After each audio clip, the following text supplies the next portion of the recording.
सावन मास कथा अध्याय 8। जय श्री कृष्णा। राधे राधे श्रोताओं, आप सभी का दिन शुभ और मंगलमय हो। श्रोताओं, आज आप सावन मास कथा में सुनेंगे शिवलिंग पर जल चढ़ाने से कौन से फल की प्राप्ति होती है। हर हर महादेव। आप सभी को सावन माह की बहुत बहुत शुभकामनाएं। आज आप श्रवण करेंगे दुख और संकटों को नाश करने वाली भोलेनाथ पौराणिक कथा। यह कथा शिव पुराण में वर्णित है। शिव पुराण में कहा गया है, जो भी भक्त इस कथा को शांत मन से भक्ति भाव से सुनता है तो उसकी जन्मों की दुख दारिद्र्य समाप्त हो जाती है। दरिद्र धनवान हो जाते हैं, रोगी रोग मुक्त हो जाते हैं, भाग्य का द्वार खुलता है। शिवलिंग पर जल चढ़ाने से किस फल की प्राप्ति होती है, आइए श्रवण करते हैं शिवजी माता पार्वती की कल्याणकारी कथा। यदि आपने यह कथा पूरे अंत तक सुन लिया तो यकीनन आपको अपनी परेशानियों का हल, भगवान के प्रति श्रद्धा और भक्ति 100 गुना ज्यादा बढ़ जाएगी। तो इसीलिए कथा को पूरे मन से सुने। कथा को पूरा सुनने से लाभ मिलता है और आधा अधूरा सुनने से भगवान का अपमान होता है। साथ ही आप सभी वीडियो को एक लाइक करके ओम नमः शिवाय या हर हर महादेव कमेंट में जरूर लिखें। शिव पुराण के अनुसार एक गांव में एक गरीब ब्राह्मण अपनी पत्नी व अपने पुत्र के साथ रहा करता था। उसके पुत्र का नाम सोमदत्त था। वह गरीब बूढ़ा ब्राह्मण नित्य प्रति शिवजी को जल चढ़ाया करता था और उसकी पत्नी ब्राह्मणी को यह सब बिल्कुल भी पसंद नहीं था। प्रिय भक्तों, दरअसल ब्राह्मणी पहले बहुत पूजा पाठ करती थी, व्रत उपवास सब कुछ करती थी। इतना सब कुछ करने के बाद भी उसकी गरीबी दूर नहीं हो रही थी। जब ब्राह्मण जवान था तो कहीं से कथा सुनाकर पूजा पाठ करके दक्षिणा लाता, उसी से उसका गुजारा होता था।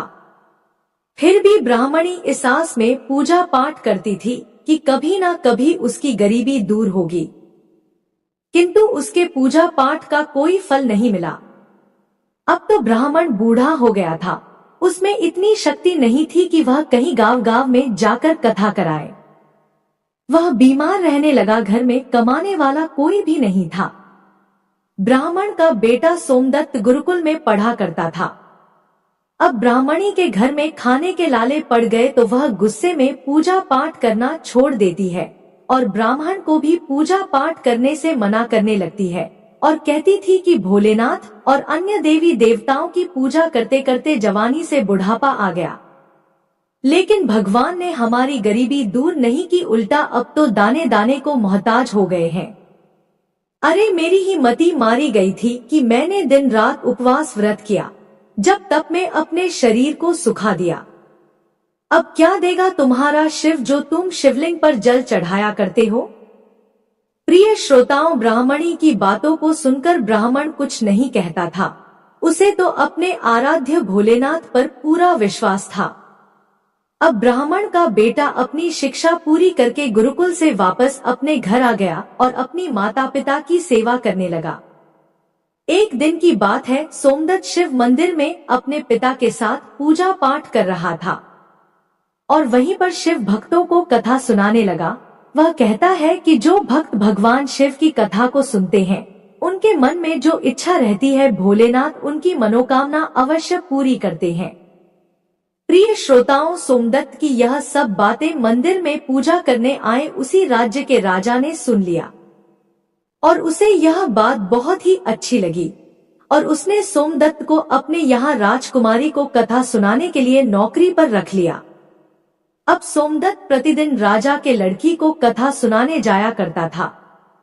वहां से दक्षिणा में जो भी मिलता उसमें ही वह अपने परिवार का पालन पोषण करने लगा।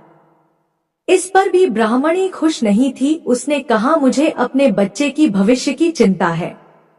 हमारा जीवन तो जैसे तैसे कट गया, लेकिन मेरे पुत्र का जीवन अभी बाकी है। हमारे मरने के बाद उसका क्या होगा। हमारी भक्ति पूजा पाठ का फल लगता है कभी नहीं मिलेगा। क्या भोलेनाथ को मेरा दुख दिखाई नहीं देता।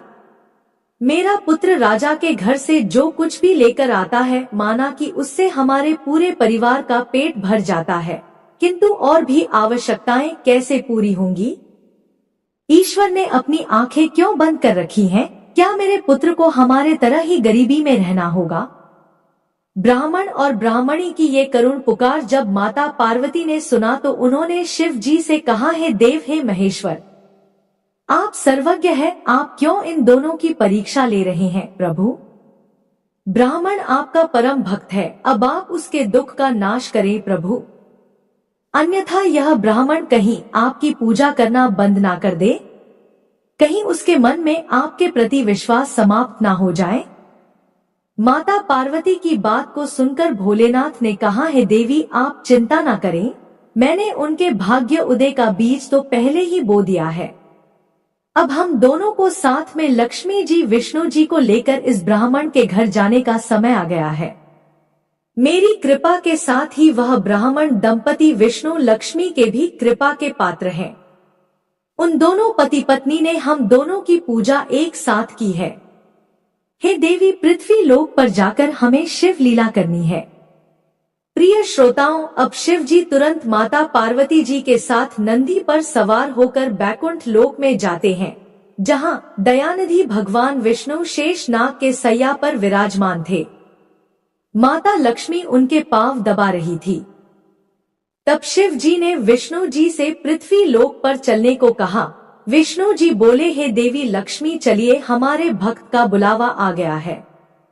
अब क्या था, चारों देवी देवता साधु का भेष धारण कर पृथ्वी पर उपरोक्त ब्राह्मण के घर पहुंचकर अलख जगाया और कहा, अलख निरंजन, अलख निरंजन। घर में से बूढ़ा ब्राह्मण निकला, उसने उन्हें प्रणाम किया तो उन साधु भेषधारी भगवान विष्णु और शिव जी ने कहा, हम रात्रि में आपके घर पर विश्राम करेंगे। इस पर ब्राह्मण पुत्र सोमदत्त ने अतिथि देवो भव ऐसा विचार कर कहा, महाराज, मेरे घर में दक्षिणा में मिले दाल भात आदि से हम तीनों के भोजन की पूर्ति होती है, अतः मैं एक समय के भोजन की व्यवस्था कर सकता हूँ। साधुओं ने उसे एक बर्तन देकर कहा कि वह दाल भात इस बर्तन में बनाओ, तो हम सबका दोनों समय का भोजन बन जाया करेगा। इस प्रकार उस बर्तन में बने भोजन से दोनों समय के भोजन की पूर्ति हो गई। अगले दिन प्रातः काल में सोमदत्त जाने लगा तो साधु रूपी भगवान शिव जी ने पूछा, हे पुत्र, तुम कहाँ जा रहे हो? उसने कहा, है साधु महाराज, मैं राजा की लड़की को कथा सुनाने जा रहा हूँ। साधु ने कहा, तुम कथा सुनाने के बाद राजा की लड़की से पूछना कि तुम किस अभिलाषा की पूर्ति के लिए कथा सुनती हो। अब सोमदत्त राजकुमारी को कथा सुनाने के बाद वही प्रश्न पूछता है कि तुम किस अभिलाषा की पूर्ति के लिए कथा सुनती हो। राजा की लड़की ने कहा, मैं इस अभिलाषा से कथा सुनती हूँ कि मुझे ऐसा वर मिले जिसकी चर्चा सभी की जबान पर हो, उसके माथे पर चांद और सूरज की रोशनी हो तथा वह भाग्य का ऐसा धनी हो कि उसके कदमों में लक्ष्मी थिरकती हुई हो तथा ऐसी बारात हो जैसी किसी ने अब तक नहीं देखी हो। प्रिय श्रोताओं, अब वापस आकर सोमदत्त ने राजकुमारी की सारी बातें साधुओं को बताई। अब देखिए, अब अगले दिन प्रातः काल में जब वह कथा सुनाने के लिए जाने लगा तो साधुओं ने कहा, बच्चा, आज राजा की बेटी से फिर वही प्रश्न करना, वह फिर से तुम्हें कल वाली बातें बताए तो तुम यह तुरंत कह देना कि जैसा पति तुम्हें चाहिए वैसा केवल मैं ही हूँ, ऐसा कहकर भाग आना। सोमदत्त ने कहा, है साधु महाराज, कहाँ एक मैं गरीब ब्राह्मण जिसका घर उसकी दी हुई दक्षिणा पर चलता है, और कहाँ वह राजा की पुत्री। राजा मुझे और मेरे परिवार को मृत्यु दंड देकर मौत के घाट उतार देगा, अतः मैं ऐसा नहीं करूँगा। साधु ने कहा कि ठीक है, हम तुम्हें परिवार सहित अभी श्राप से भस्म किए देते हैं। सोमदत्त पहले ही उनके चमत्कार से डरा हुआ था। उसने सोचा कि राजा तो बाद में मृत्यु दंड देगा, यह तो अभी अपने श्राप से भस्म कर देंगे। अतः साधुओं को आश्वासन देकर कथा सुनाने के लिए चला गया। कथा सुनाने के बाद सोमदत्त ने कहा, है राजकुमारी, कल आपने जो बताया था उसके अनुसार जैसा वर तुम्हें चाहिए वैसा वर मैं ही हूँ। ऐसा कहकर तुरंत वह वहां से भाग आया। राजा की पुत्री को एकदम आघात पहुंच गया। उसने दासी के द्वारा अपने पिताजी को बुलाकर सब बात बताई। राजा ने आश्वासन दिया कि उस उदंड ब्राह्मण को उसकी सजा मिलेगी। राजा ने तुरंत अपने मंत्रियों से विचार विमर्श किया। एक वरिष्ठ मंत्री ने कहा, महाराज, उसने अपराध तो फांसी दिए जाने वाला किया है, परंतु वह एक ब्राह्मण है, उसे फांसी देने पर एक ब्राह्मण हत्या का पाप लगेगा। कुछ ऐसा किया जाए कि वह दंडित भी हो जाए और ब्राह्मण हत्या का पाप भी ना लगे। काफी विचार विमर्श करने के बाद तय हुआ कि शादी का निमंत्रण पत्र कुछ शर्तों के साथ भिजवाया जाए। राजा ने शर्तों वाला निमंत्रण पत्र लिखवा कर अपने नौकर के हाथ सोमदत्त के पिता के पास भिजवा दिया। उधर सोमदत्त ने घर पहुंचकर साधुओं को बताया कि आपके कहे अनुसार कहने पर राजकन्या बहुत क्रोधित हो गई। अब शीघ्र ही फांसी का संदेश पहुंचने वाला है। कुछ समय बाद नौकर निमंत्रण पत्र लेकर वहां पहुंच गया। साधुओं ने नौकर को सम्मान सहित बिठाकर सोमदत्त को निमंत्रण पत्र पढ़कर सुनाने को कहा। पत्र इस प्रकार था, अर्थात पत्र पर लिखा था, हे ब्राह्मण पुत्र, हमें तुम्हारा शादी का प्रस्ताव मंजूर है, परंतु साथ साथ हमारी कुछ शर्तें भी हैं। हमारे द्वारा सभी शर्तें पूरी करने पर हम अपनी कन्या का विवाह तुम्हारे साथ कर देंगे। शर्तें पूरी न होने पर तुम्हें परिवार सहित फांसी दे दी जाएगी। शर्त इस प्रकार से है, पहली शर्त, बारातियों के ठहरने वाले सभी बारात घर तथा बनाए गए सभी तंबू बारातियों से भरे होने चाहिए।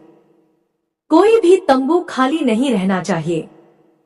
दूसरी शर्त, बाराती के आतिथ्य सत्कार में बनाई गई सभी खाद्य सामग्री उपयोग होनी चाहिए, कुछ भी बचना नहीं चाहिए। तीसरी शर्त, ऐसी अद्भुत बारात आनी चाहिए जिसकी प्रशंसा हर व्यक्ति के जबान पर हो। बारात आने पर यदि कोई भी शर्त अधूरी होगी तो बारात में आने वाले सभी बारातियों को फांसी दे दी जाएगी। पत्र पढ़कर सोमदत्त डर से कांपने लगा। साधुओं ने कहा, तुम डरो नहीं, नौकर को भोजन खिलाकर पत्र का उत्तर देकर विदा करो और पत्र में लिखो कि आप विवाह की तैयारी करें, हम फला दिन बारात लेकर आ रहे हैं। नौकर को भोजन में दाल भात परोसा गया। नौकर की थाली में चमत्कार से 36 प्रकार का भोजन बन गया। विदाई में साधुओं ने, जो कि साधु के वेश में भोलेनाथ और विष्णु जी थे, उस नौकर को मुट्ठी भर धुनी की राख पत्र देकर विदा किया। बाहर आकर नौकर ने देखा कि वह राख नहीं, हीरे मोती है। वह बहुत खुश हुआ। राजा ने सकारात्मक उत्तर प्राप्त होने पर विचार किया कि वह गरीब ब्राह्मण किसके भरोसे ऐसा कर रहा है। क्या कोई दुश्मन राजा उसका साथ दे रहा है? यही सोचकर राजा ने शहर के तमाम बारात घर सजवा दिए और अनेकों तंबू लगवा दिए। राजा का विश्वास था कि अधिक आदमी न आने के कारण वह शर्त हार जाएगा। सोमदत्त अपनी बारात में चलने के लिए जिसे भी कहता, वही उसे यह कहकर मना कर देता कि नहीं, तुम्हारा तो अंतिम समय आ गया है, हम बारात में तुम्हारे साथ मरने के लिए क्यों जाए। ऐसी बात सुनकर वह बहुत ही परेशान था। शादी वाले दिन सोमदत्त को परेशान देखकर साधुओं ने कहा, पुत्र, आज तुम्हारा विवाह है और तुम परेशान हो रहे हो, तैयार होकर हमारे साथ चलो। तुम किसी भी बात की चिंता मत करो, हम तुम्हारे साथ हैं। सोमदत्त ने भाग्य में जो लिखा है वही होगा, यही सोचकर तैयार होकर साधुओं के साथ चल दिया। भगवान शिव जी ने इस बारात में चलने के लिए सभी देवताओं को मनुष्य रूप में आमंत्रित कर दिया तथा भूत प्रेत व अनेक गणों को भी शादी में बुला लिया, जिसके कारण सभी बारात घर व लगाए गए सभी तंबू भर गए। इसके बाद भी कुछ बाराती बिना तंबू के रह गए। राजा के पास सूचना भिजवाई गई कि बारातियों के ठहरने का और प्रबंध कराया जाए। सूचना मिलने पर राजा ने विचार किया कि कहां से इतने बाराती आ गए हैं, चलकर देखना चाहिए। फिर क्या था, राजा तुरंत वहां पहुंचा। राजा को आया देखकर शिवजी ने शुक्र व शनि जी को बच्चे के रूप में बनाकर भूख के कारण रुला दिया। राजा ने 2 बच्चों को रोते हुए देखकर पूछा कि यह बच्चे क्यों रो रहे हैं। साधु बने शिवजी ने कहा, इन्हें भूख लगी है राजन। राजा ने उन बच्चों को खाना खिलाने के लिए भेज दिया। कुछ समय बाद राजा के कर्मचारी ने आकर बताया कि महाराज वे दोनों बच्चे तो सारा का सारा खाना खा गए हैं और फिर भी भूख भूख चिल्ला रहे हैं। ऐसा सुनकर राजा बहुत परेशान हुआ। उसने अपना घमंड त्याग कर साधुओं के सामने नतमस्तक होकर कहा, महाराज अब मेरी लाज आपके हाथ में है। साधुओं ने कहा, कोई बात नहीं, सब कुछ ठीक हो जाएगा। तुम घर जाकर बारात की अगवानी की तैयारी करो। राजा ने शहर को बहुत ही सुंदर ढंग से सजाया। जगह जगह झालरों से पूरा शहर एक दुल्हन की तरह सजाया गया। सोमदत्त भी विवाह की पोशाक में एक राजकुमार की तरह बहुत सुंदर दिखाई दे रहा था। शाम के समय उसे एक सुंदर रथ में बिठाया गया। रथ के आगे अनेक प्रकार के बैंड बाजे नगाड़े वाले झूम रहे थे, नाच रहे थे। दूल्हे के मस्तक पर सेहरे को चांद और सूरज से सजाया गया। बाराती हाथ में मुद्राएं लेकर एक दूसरे पर न्योछावर करके इधर उधर उड़ा रहे थे। बारात के इस विहंगम दृश्य को देखकर लोग आपस में कहने लगे कि इस ब्राह्मण के भाग्य को तो देखो, इसके मस्तक के चेहरे में चांद सूरज और चारों तरफ से इस प्रकार धन लक्ष्मी उड़ाया जा रहा है, मानो किसी बड़े राजा की बारात निकल रही है। ऐसी बारात हमने अपने जीवन में कभी नहीं देखी और न आगे देखने की उम्मीद है। यह भाग्य का बड़ा धनी है। प्रजा के मुंह से इस प्रकार की बातों को सुनकर के माता पार्वती ने कहा, प्रभु आप जिस पर कृपा करते हैं उसके लिए अन्न धन के भंडार खोल देते हैं। भगवान भोलेनाथ ने कहा है, पार्वती जो भक्त मेरी पूरी श्रद्धा भक्ति से पूजा करते हैं मैं उन्हें उनके पूजा का फल अवश्य देता हूँ। उन्हें दुख तभी तक झेलना पड़ता है जब तक कि उनके पाप कर्म खत्म नहीं हो जाते। पुण्य कर्म जैसे ही उदय होते हैं उनके भाग्य के दरवाजे खुल जाते हैं और जो भक्त भगवान की कथाओं को सुनता है उन्हें भी राजकुमारी की तरह फल प्राप्त होता है। राजकुमारी ने प्रतिदिन भगवान की कथाएं सुनी। उसने मन में जो भी कामना की उसे वह मिला। यह तो भोलेनाथ, माता पार्वती, विष्णु जी, लक्ष्मी जी की महिमा थी जिसके कारण ब्राह्मण धनी हो गया। उसका भी घर महल की तरह सुंदर हो गया। उसके घर में नौकर चाकर इत्यादि की कमी नहीं थी। अपार धन दौलत से घर भरा हुआ था और ब्राह्मणी ने भी फिर से भगवान की पूजा अर्चना करनी शुरू कर दी। खूब दान दक्षिणा देना शुरू कर दिया और नित्य प्रति भगवान के कथाओं को सुना करती थी। एक बार प्रेम से बोलिए, लक्ष्मी नारायण भगवान की जय। ओम नमः शिवाय। जय माता पार्वती।